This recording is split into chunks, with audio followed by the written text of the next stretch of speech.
Berikutnya yang keenam adalah pengalihan kepemilikan. Perusahaan dapat menjual atau mengalihkan produk mereka kepada perusahaan lain yang memiliki pengalaman dan sumber daya yang lebih besar dalam pasar tertentu. Ya.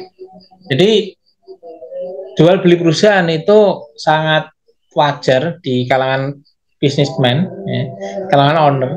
Ya. Itu untuk apa? Untuk merebranding bahwasanya produk mereka itu ternyata sekarang ditangani oleh perusahaan yang lebih berkompeten ya. Padahal isinya juga sama. Mungkin ditambah dengan SOP yang sedikit dirubah. Nah, itu pun juga bisa dilakukan. Tetapi di mata masyarakat atau di mata konsumen itu akan berbeda.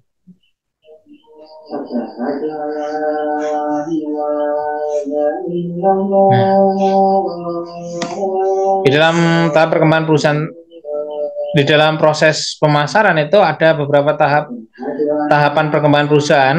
Ya, ada perusahaan domestik, internasional, multinasional, global, dan juga transnasional. Pada tahap internasionalisasi, pada tahap ini perusahaan mulai ekspansi internasional melalui ekspor atau impor, di mana biasanya perusahaan hanya fokus pada satu pasar atau negara tertentu. Lalu mereka naik ke tahap multinasional. Pada tahap ini perusahaan memiliki beberapa operasi di beberapa negara. Setiap operasi tersebut dapat dikelola secara independen, ya, meskipun masih ada koordinasi dengan pusat perusahaan.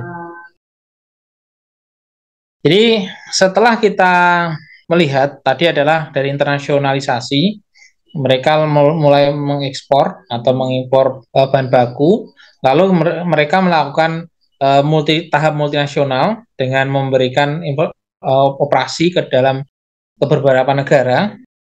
Lalu di tahap global, ya, pada tahap ini perusahaan mengintegrasikan semua operasi di seluruh dunia.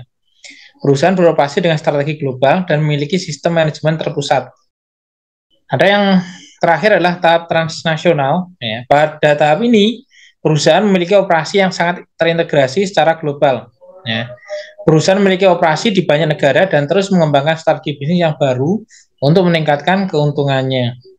Perkembangan perusahaan transnasional memerlukan manajemen yang efektif dan sistem manajemen yang terintegrasi dengan baik untuk memastikan kesuksesan di setiap tahap.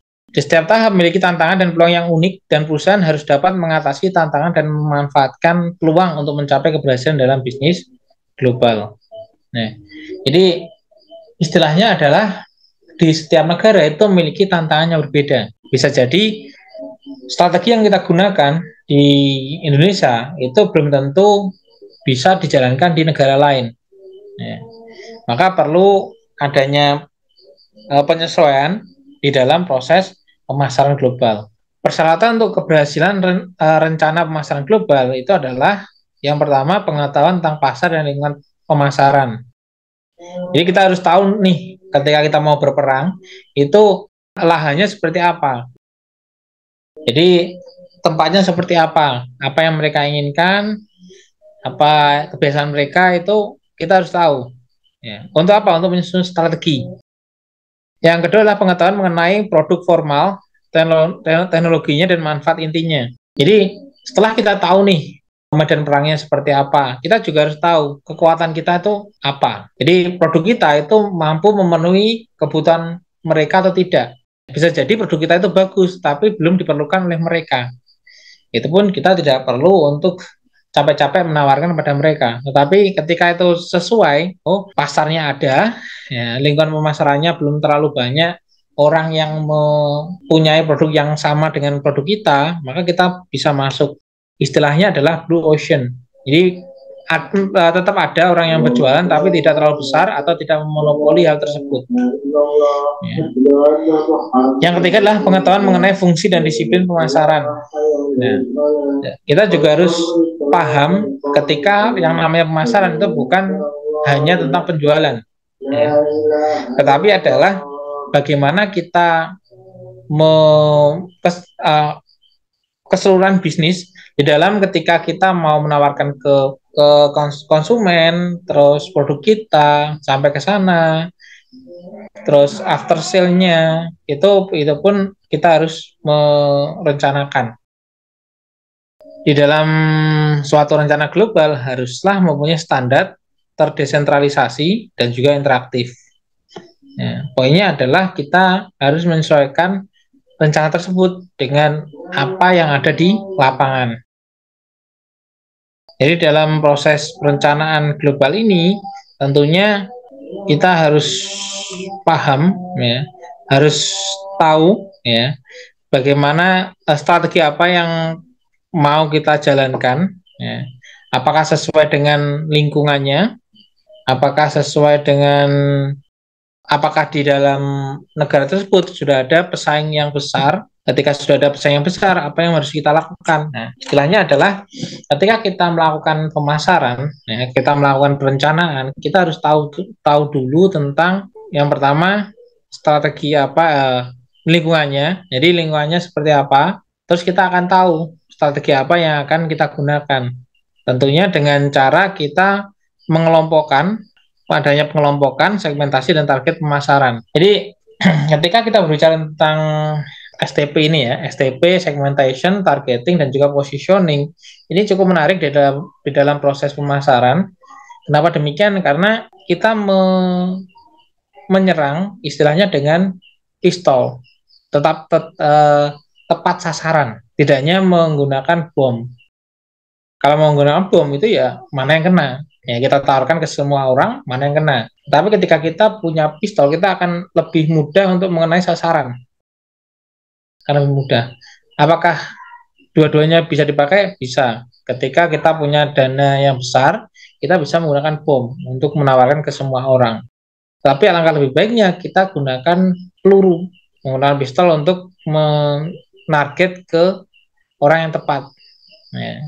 Karena apa? Karena akan menghemat biaya yang dikeluarkan oleh perusahaan, sehingga akan mendapatkan keuntungan yang lebih maksimal daripada kita pokoknya ditawarkan. Nah, itu. Ya. Jadi lebih ke seperti itu. Jadi di dalam proses perencanaan strategi kita pun harus melihat produk kita juga. Ya.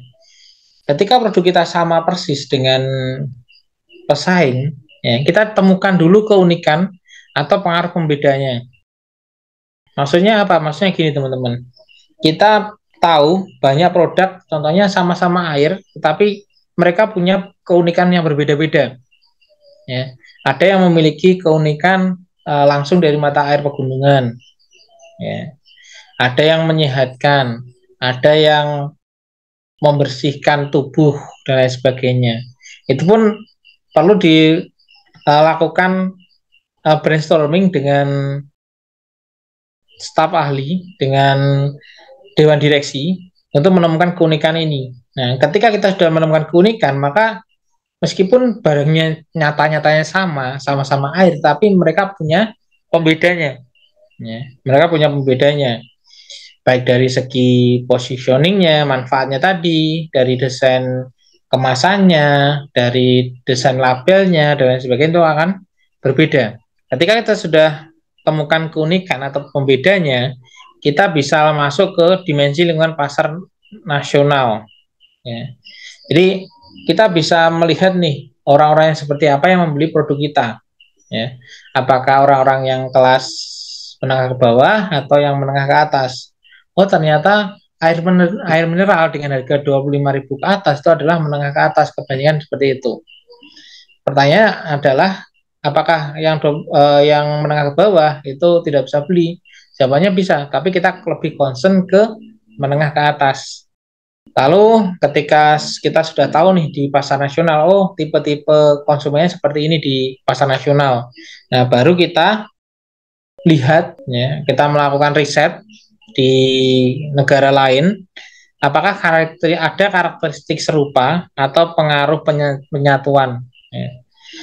Tentunya pasti akan ada hal-hal yang sama, ya, meskipun orang Melayu dengan orang Eropa itu pun pasti ada persamaannya. Ya, meskipun banyak pembedanya, tapi pasti akan ada persamaannya. Sehingga apa? Oh, apakah di negara A itu lebih besar? Apakah untuk target marketnya itu lebih besar daripada di Indonesia? Nah, seperti itu. Itu pun kita bisa melihatnya. Dari apa? Dari pendapatannya, dari lingkungannya, dari kebudayaannya itu akan kelihatan. Sehingga apa? Sehingga ketika kita sudah menemukan karakteristik serupa, maka kita bisa melakukan analisis lingkungan pasar nasional dan juga ke negara lain. Lalu ketika kita sudah paham nih tentang keseluruhan produk kita, ya, baru kita lakukan perencanaan strategis. Di strategi apa yang akan kita bawa ke luar negeri sehingga produk kita itu bisa diterima di pasar luar. Kita buat SDM-nya, kita ciptakan tempatnya, kita ciptakan SDM yang mengoperasikan di sana dan lain sebagainya. Berupa tool tadi. Lalu kita lakukan perencanaan operasi. Ya, kita berikan SOP yang tepat kepada orang-orang yang ada di luar negeri tersebut. Karena yang namanya bekerja itu ketika adanya SOP itu akan lebih memudahkan mereka daripada kita biarkan. Terus hal yang paling penting itu adalah pengendalian program. Jadi yang namanya SDM, lalu kita berikan SOP, ketika tidak adanya pengendalian program, nah, maka itu akan dilakukan asal-asalan sehingga perlu adanya pengawasan. Jadi bisa jadi strategi yang A tadi, ya, kita buat strategi A nih, kita buat bentuk kelompok untuk mengeksekusinya, kita berikan SOP. Ketika mereka melakukan, tentunya kita harus melihat impact atau hasil yang didapatkan seperti apa. Apakah sudah bagus atau kurang bagus. Ketika kurang bagus, maka kita buat strategi B dan seterusnya. Sehingga pengendalian program ini sangat penting untuk membuat perusahaan itu juga tahu ukurannya atau hasil yang akan didapatkan ketika kita melakukan sesuatu tersebut. Lebih ke seperti itu.